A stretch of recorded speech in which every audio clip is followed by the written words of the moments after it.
qual è la band più irriverente, trash e geniale di tutta la musica napoletana?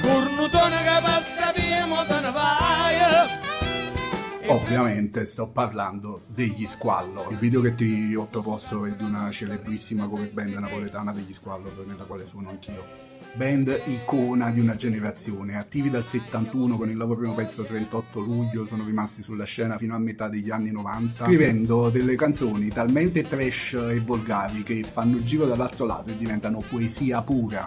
Sì, ma chi erano gli Squallor? Avvolti nel mistero, mai apparsi dal vivo, nelle radio e famosi grazie al passaparola, gli Squallor in realtà erano 4 autori, compositori e discografici molto importanti nella musica italiana. Sto parlando di Totò Savio, Alfredo Cerruti, Giancarlo Bigazzi, Daniele Pace, tutti personaggi così incredibili che richiederebbero una serie di video per tirare fuori tutte le cose belle che hanno fatto. Sì, ma questo lo sappiamo tutti e se non lo sai è perché non mi segui.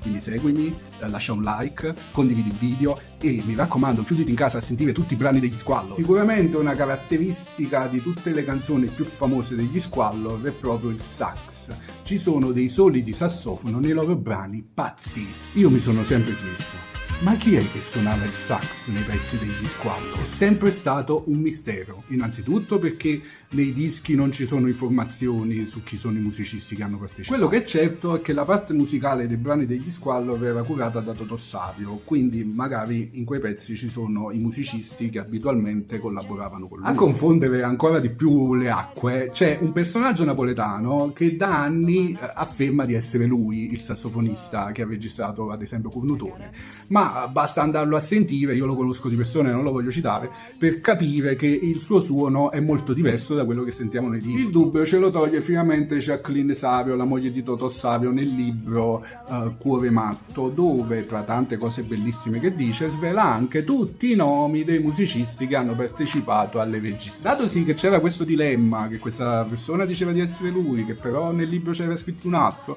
io ho pensato di contattare questo sassofonista di persona sui social qualche tempo fa e mi ha gentilmente, molto gentilmente, confermato che è stato lui a registrare tutti i soli delle canzoni più famose degli Squallor. Sto parlando di Gianni Oddi. Ragazzi, Gianni Oddi è un mito del sassofono italiano, è ancora in attività e ha collaborato con grandissimi artisti, Baglioni, Dalla, ed è stato addirittura il sassofonista ufficiale di Ennio Morricone. Quindi finalmente sappiamo con certezza chi c'è dietro il bellissimo suono di sax nei brani degli Squallor. Ciao.